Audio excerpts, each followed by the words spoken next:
My sister was left with a dog and 2 kids, yet she blamed my ex-husband for everything wrong in my life. After everything fell apart, my sister was left with 2 children, a dog, and a life she claimed was ruined because of my ex-husband. According to her, he was the reason for every wrong turn, every lost opportunity, every broken dream in my life too. But as she spoke, something didn't sit right. Her story shifted depending on who was listening. The blame was always loud, but the truth was quiet.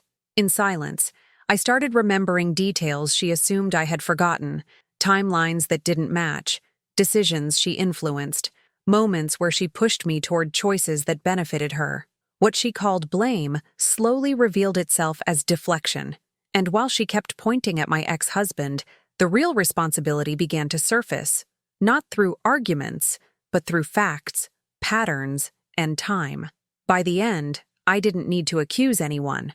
The truth stood on its own. If this story helps you recognize deflection or question narratives that don't quite add up, please leave a like and subscribe. There are people who construct narratives where they're always the victim, who need someone to blame for every disappointment and setback, who tell stories that shift and change depending on their audience, but always maintain their innocence and someone else's guilt. My younger sister Rachel was one of those people, though I didn't fully understand that until after my divorce from Thomas, when Rachel's life fell apart simultaneously, and she spent months loudly blaming Thomas for ruining both our lives. Her blame was constant and vehement, repeated to anyone who would listen, a story where Thomas was the villain responsible for every bad thing that had happened to either of us. But as I listened to Rachel tell and retell her version of events, I started noticing inconsistencies and contradictions, started remembering things she seemed to have conveniently forgotten, started questioning a narrative that had initially seemed to explain everything but increasingly didn't hold up under scrutiny. My name is Catherine Morrison, and I'm 38 years old. This story begins about 2 years ago, though the roots go back much further, to my marriage to Thomas, to Rachel's involvement in our lives and decisions, to patterns of behavior I didn't recognize as problematic until I had distance and perspective to see them clearly. What I eventually discovered was that Rachel's loud blaming of Thomas was deflection, a way to avoid accountability for her own role in the disasters that befell both of us, a narrative that positioned her as victim when she'd actually been architect of many of the problems she claimed Thomas had caused. I married Thomas when I was 28, and he was 31, after dating for 2 years. Thomas was a financial advisor, ambitious and career-focused, someone who seemed stable and responsible in ways that appealed to me after some chaotic earlier relationships. Our marriage was solid for several years. We both worked, saved diligently, bought a house, built the comfortable middle-class life we'd both wanted. We struggled with infertility, went through several rounds of unsuccessful IVF, eventually came to terms with being child-free rather than continuing the expensive and emotionally draining treatments. It was a disappointment, but one we navigated together, or so I believed at the time. My sister Rachel was 5 years younger than me, 23 when Thomas and I married. She'd always been the more chaotic sibling, impulsive and dramatic, making decisions based on emotion rather than planning, bouncing between jobs and relationships, constantly needing help or rescue from the consequences of her choices. I'd played the responsible older sister role for years, offering advice she rarely took, helping financially when she got into trouble, providing stability she seemed incapable of creating for herself. Thomas tolerated Rachel but didn't particularly like her, found her exhausting and self-centered, was frustrated by how often she needed something from us. About 4 years into our marriage, Rachel got pregnant unexpectedly from a brief relationship with a man who immediately disappeared when she told him about the pregnancy. Rachel was 27, working as a bartender, living in a tiny apartment she could barely afford, completely unprepared for parenthood. She considered abortion but ultimately decided to keep the baby, a decision everyone in our family supported even while worrying about her ability to handle single motherhood given her instability and lack of resources. This was when Rachel's presence in our lives intensified significantly. She needed help, financial support, childcare, advice about everything baby-related, someone to lean on through the pregnancy and early motherhood.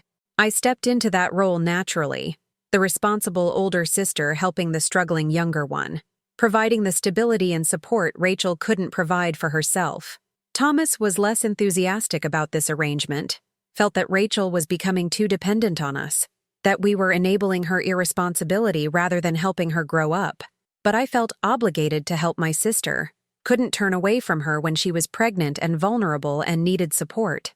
Rachel had her daughter Emma when she was 28, a beautiful baby who immediately became the center of Rachel's world in some ways, while also being burden she struggled to handle. Rachel was overwhelmed by the demands of infant care, exhausted and stressed, complaining constantly about how difficult motherhood was, how much her life had changed, how trapped and limited she felt. She leaned heavily on me for everything. I babysat multiple times a week so Rachel could work or sleep or just have breaks. I bought baby supplies and clothes Rachel couldn't afford. I was the person she called at midnight when Emma wouldn't stop crying and Rachel was having a breakdown. Thomas's resentment about this situation grew over the months. He felt like Rachel had taken over our lives, that we couldn't make plans without considering Rachel's needs, that our resources, time, money, emotional energy, were being consumed by Rachel's crisis while our own relationship and goals were being neglected. He pointed out that Rachel never seemed to learn or become more capable, just continued making poor decisions while relying on us to rescue her from the consequences. I defended Rachel, said she was going through a difficult time and needed family support, that we were fortunate to be in a position to help and should do so. But privately, I was also exhausted by Rachel's constant needs and chaos. About a year after Emma was born, Rachel got pregnant again, this time from a different brief relationship. The father, like the first one, disappeared immediately when told about the pregnancy. Rachel was devastated and panicked, barely managing with one child, now facing two, still working an inconsistent bartending schedule and living in inadequate housing.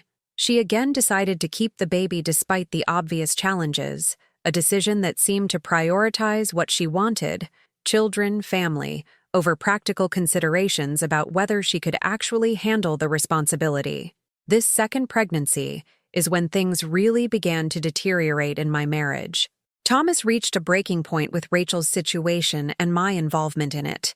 He said we couldn't keep rescuing Rachel from her own poor choices, that she needed to face consequences and figure things out on her own, that our marriage was suffering because I was so focused on Rachel's problems. He gave me an ultimatum: establish firm boundaries with Rachel, or he was done. I tried to find middle ground, to reduce my involvement with Rachel while still providing some support, but it was impossible to fully separate when Rachel was pregnant and struggling, and my niece needed care. The conflict with Thomas escalated. Our marriage became strained and hostile. Intimacy disappeared as we argued constantly about Rachel and boundaries and obligations. Rachel had her second daughter Lily when Emma was 18 months old, creating a situation where Rachel was a single mother to two children under 2 with minimal resources and no partner support. She moved into a slightly larger apartment but still struggled constantly with money, childcare, the overwhelming demands of caring for 2 babies alone. She relied on me even more heavily than before. I was providing childcare multiple days a week, giving her money regularly for rent and supplies, essentially co-parenting her children while Rachel worked and complained about how difficult her life was.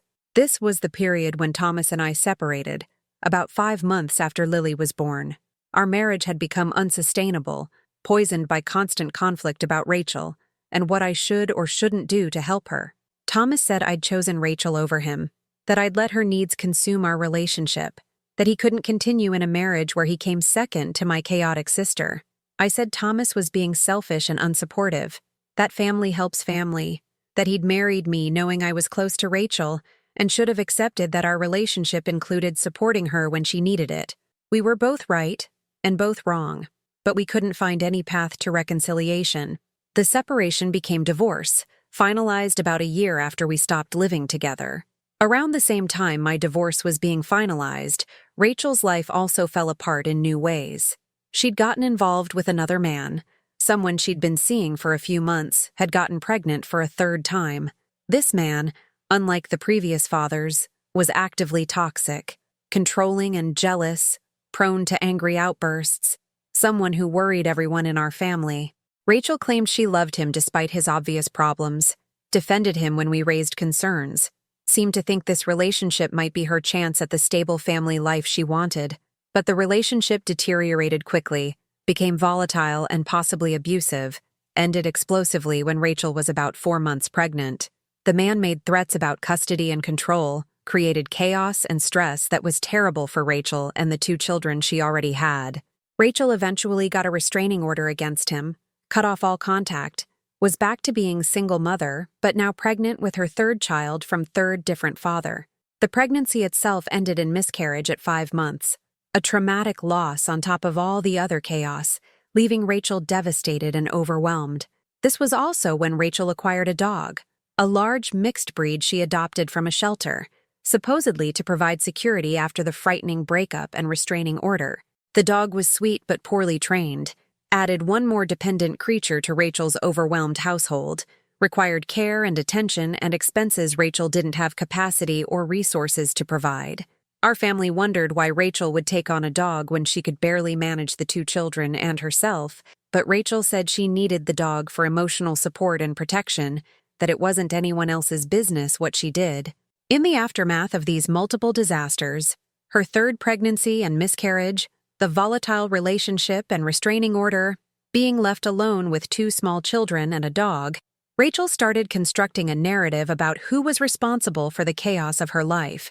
And in Rachel's telling, the person most to blame wasn't her own repeated pattern of poor decisions, wasn't the men who'd impregnated and abandoned her, wasn't anyone except Thomas, my ex-husband who'd been peripherally involved in her life for several years, but who Rachel now claimed was responsible for everything that had gone wrong for both of us. Rachel's blame of Thomas was sweeping and vehement. She told anyone who would listen that Thomas had ruined my life by divorcing me, had destroyed our financial stability through the division of assets, had left me struggling when I'd been secure before. She claimed Thomas had resented her from the beginning, had pressured me to cut her off and abandon her when she needed help, had poisoned our relationship and ultimately destroyed our marriage through his selfishness and cruelty. She said Thomas's behavior toward her, his resentment and criticism and demand for boundaries, had created stress that contributed to her relationship problems and pregnancy loss. In Rachel's narrative, Thomas was the villain who'd damaged both our lives, the person whose selfishness and cruelty had created cascading disasters we were both still dealing with. Initially, I accepted Rachel's narrative because it aligned with my own pain and anger about the divorce. Thomas had left me, had chosen to end our marriage rather than continuing to support my sister, had prioritized his own needs and comfort over family loyalty and obligation. From that perspective, Rachel's blame of Thomas made sense, resonated with my own feelings of abandonment and betrayal, gave us a shared enemy and a clear story about who was responsible for our difficulties.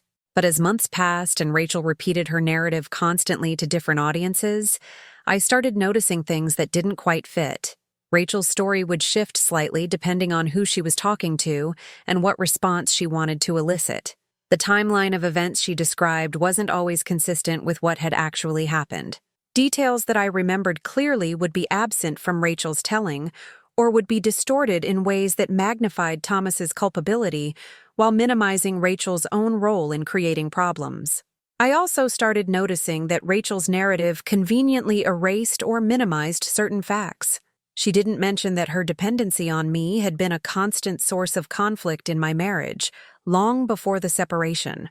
She didn't acknowledge that Thomas had raised legitimate concerns about boundaries and enabling that I'd dismissed at the time, but that had proved somewhat accurate. She didn't talk about her own choices. Getting pregnant 3 times by 3 different men who all disappeared, getting involved with someone volatile despite obvious red flags, taking on a dog she couldn't afford when barely managing her children. All of that disappeared from Rachel's story, replaced by focus on Thomas's alleged cruelty and selfishness. I began actively questioning Rachel's narrative, going back through my memories and trying to reconstruct what had actually happened versus what Rachel claimed had happened. And the more I examined the past carefully, the more I realized Rachel's story was deflection, a way to avoid accountability for her own role in the disasters that had befallen both of us, a narrative that positioned her as victim of Thomas's cruelty when she'd actually been architect of many of the problems she was now blaming him for. One specific example that made this clear: Rachel repeatedly told people that Thomas had pressured me to abandon her when she was pregnant with Emma, that his selfishness had meant she'd had no support during her first pregnancy, that this rejection by her own sister, forced by Thomas, had been devastating and had started the cascade of problems in her life. But when I actually thought back carefully to that time, I remembered that Thomas had never suggested I not help Rachel during her pregnancy. His concerns had started much later, when Rachel's dependency had become all-consuming and appeared to have no endpoint. Rachel was rewriting history, creating a timeline where Thomas's cruelty started earlier and was more extreme than what had actually occurred, exaggerating his role to make him the villain of a story where her own choices were minimized or erased. Another example: Rachel claimed that Thomas had sabotaged her relationship with the father of Lily by speaking badly about Rachel to him, poisoning that relationship and contributing to why that man had left. But I knew for certain that Thomas had never even met that man, had no contact with him whatsoever, had no way to influence that relationship. Rachel was inventing connections and causation that didn't exist, attributing to Thomas actions and influence he'd never had, constructing a narrative where he was responsible for things he couldn't possibly have caused. I also started remembering specific instances where Rachel had influenced my decisions in ways that had ultimately been harmful, moments where she'd encouraged choices that benefited her while being presented as what was best for me. When Thomas and I had been trying to decide whether to continue IVF treatments, Rachel had strongly encouraged me to stop, saying the treatments were too stressful and that being child-free would give me more freedom and resources to help her with her children. At the time, I'd thought Rachel was being supportive and caring about my well-being. But in retrospect, I could see that her encouragement to stop trying for children had been motivated partly by self-interest. If I didn't have my own children, I'd be more available to help with hers. My resources wouldn't be divided between my own family and supporting her. Similarly, during the conflicts with Thomas about boundaries with Rachel, I remembered Rachel actively encouraging me to resist Thomas's requests, telling me that his demands were unreasonable and controlling, that I shouldn't let him dictate how I supported my sister, that good partners don't make you choose between them and your family. Rachel had framed her arguments as defending me from Thomas's control, but the effect had been to undermine my marriage and keep me enmeshed in Rachel's chaos. Her advice had served her interests, keeping me available and supportive, while contributing to the breakdown of my marriage. She'd influenced my choices in ways that had harmed me while benefiting her, then later blamed Thomas for the consequences of decisions she'd helped push me toward. Another pattern I noticed was how Rachel had always positioned herself as victim while avoiding responsibility for her own choices. She'd gotten pregnant 3 times by 3 different men, none of whom she'd been in stable relationships with, none of whom turned out to be reliable partners or fathers. But Rachel never framed these pregnancies as consequences of her own choices about contraception and partner selection. Instead, she talked about them as things that had happened to her, bad luck or the men's fault for abandoning her, tragedies she'd had to survive rather than predictable outcomes of her own decisions. This pattern of deflecting responsibility was the same pattern she applied to the rest of her life. Nothing was ever her fault. There was always someone else to blame. She was always victim of circumstances or other people's cruelty, rather than architect of her own difficulties. I also realized that Rachel's narrative about Thomas ruining my life financially didn't match reality. Yes, the divorce had divided our assets, and I'd ended up with less money than when I'd been married. But I'd also been spending huge amounts of money supporting Rachel throughout my marriage. Money I'd given her for rent and baby supplies, money spent on childcare and helping her through crises, thousands of dollars over years that had gone to keeping Rachel afloat while she made poor choices. In our divorce, Thomas had quite reasonably pointed out this pattern of supporting Rachel financially and had argued that I shouldn't get credit for savings I'd depleted to help my sister. The asset division had taken into account that I'd spent marital resources on Rachel without Thomas's agreement. So the financial impact Rachel was blaming on Thomas was actually partly result of my supporting her, consequences of choices I'd made at her encouragement and influence. The more I thought about it, the more I realized that Rachel's loud blame of Thomas was covering up her own responsibility, not just for her own life's chaos, but for her role in the breakdown of my marriage. She'd needed me to be enmeshed with her, had encouraged dependency and blurred boundaries, had given me advice that served her interests while being framed as supporting me. When Thomas had objected to this arrangement, Rachel had helped convince me he was being selfish and controlling rather than raising legitimate concerns about unhealthy dynamics. She'd contributed significantly to the marital conflict that ended my marriage. Then, once it ended, she'd blamed Thomas entirely while positioning herself as fellow victim of his cruelty. I also realized that Rachel's current situation, single mother to 2 children by different fathers, living in inadequate housing with a dog she couldn't afford, dealing with financial stress and the aftermath of a volatile relationship, was primarily result of her own choices. Yes, the men who'd gotten her pregnant and left had behaved badly and bore responsibility. Yes, circumstances had been difficult. But Rachel had made choices at every point that had led to this situation, had repeatedly ignored advice and warnings from family who could see she was heading for predictable problems. Her life was difficult because of decisions she'd made, not because of anything Thomas had done or not done. But acknowledging that would require Rachel to face accountability for her choices and their consequences would mean accepting that she'd created many of her own problems through impulsive decisions and poor judgment. That acknowledgement would be psychologically difficult, would puncture Rachel's self-concept as victim of circumstances and other people's cruelty. So instead, Rachel constructed a narrative where Thomas was the villain responsible for everything, deflecting from her own role and avoiding the discomfort of self-examination and accountability. I didn't confront Rachel directly about any of this. I'd learned over years that direct confrontation with Rachel was futile. She'd just get defensive and angry, would reframe the conversation to make herself victim again, would twist whatever I said to support her existing narrative. Instead, I quietly distanced myself from Rachel's drama, stopped engaging with her constant complaints and blame, started setting boundaries about how much I'd listen to or participate in her story about Thomas's supposed villainy. I also started gently correcting the record when Rachel told her story to other family members in my presence. When she'd claim Thomas had done something I knew wasn't true, I'd quietly say, "Actually, that's not quite how it happened," and provide the accurate version. When she'd leave out crucial context, like her own role in creating problems, I'd add that context back in. I didn't attack or accuse Rachel, just calmly provided facts that complicated her narrative and made clear the story was more complex than her version suggested. The effect was subtle, but significant. Family members who'd been sympathizing with Rachel's story about Thomas's cruelty started asking more questions, started noticing contradictions and omissions in her narrative, started recognizing patterns in how Rachel told stories about her life where she was always blameless victim. My parents, who'd been worried about Rachel and angry at Thomas on her behalf, started seeing more clearly that Rachel's problems were primarily self-created, that Thomas had raised legitimate concerns that we'd all dismissed at the time, that Rachel's blame was deflection from her own accountability. Rachel noticed the shift in how people responded to her narrative, noticed that sympathy was becoming skepticism, that her story wasn't working the way it had initially. She tried doubling down, making her claims about Thomas even more extreme and vehement, adding details that magnified his cruelty and her victimhood.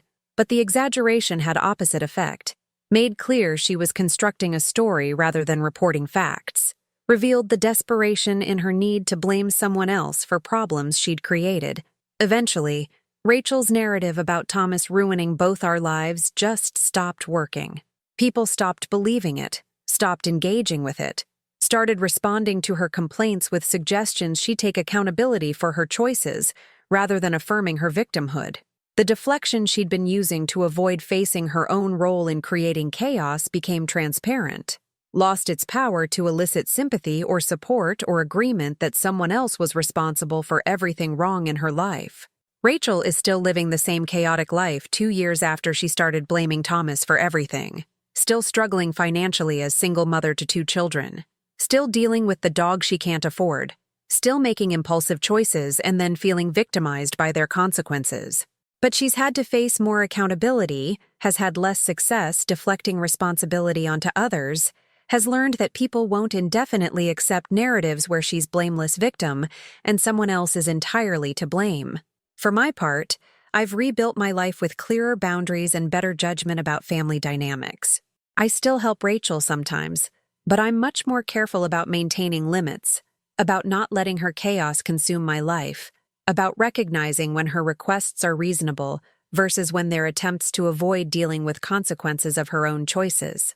I've also made peace with my divorce from Thomas, have come to see that while he wasn't blameless, his concerns about my relationship with Rachel were largely valid, that the marriage ended partly because I couldn't establish healthy boundaries with my sister, and he couldn't continue in marriage where he came second to her constant needs.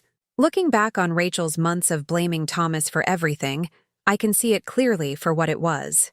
Deflection, a narrative constructed to avoid accountability, a story that required erasing context and distorting facts, and ignoring her own role in creating problems.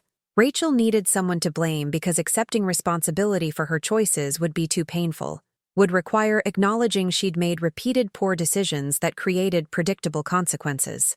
Thomas was a convenient villain. He'd left the family through divorce. He'd been critical of Rachel. He'd objected to arrangements that benefited her. Blaming him allowed Rachel to avoid facing herself. But the truth couldn't be hidden forever through narratives and deflection. The facts stood on their own. Rachel's choices, their consequences, the patterns that had played out over years. And once I started paying attention to facts rather than accepting Rachel's story, once I remembered details she'd conveniently forgotten and noticed inconsistencies she'd hoped would go unexamined, the real story became clear. Not a story about Thomas's cruelty or my victimhood, but a story about Rachel's lifelong pattern of deflecting responsibility and the way I'd enabled that pattern until it damaged my own life. My name is Catherine Morrison. I'm 38 and divorced, with a younger sister who spent months loudly blaming my ex-husband for everything wrong in both our lives. Her narrative was compelling initially, painted Thomas as villain, us as victims, explained all our difficulties through his supposed cruelty. But as I listened more carefully, I noticed her story changed depending on audience, that timelines didn't match, that crucial details disappeared from her telling. In silence, I started remembering what she'd conveniently forgotten, started questioning a narrative that initially seemed to explain everything, but increasingly didn't hold up. What I discovered was that Rachel's blame was deflection, covering up her own responsibility for problems she'd created through poor choices, erasing her role in the breakdown of my marriage, avoiding accountability for decisions that had led to the chaos of her life. The truth didn't require accusations. It just required attention to facts, memory, and patterns. And once seen clearly, it stood on its own. Thank you for reading. If this story helped you question narratives that don't quite add up, please like and subscribe. Claude é uma IA e pode cometer erros. Por favor, verifique as respostas.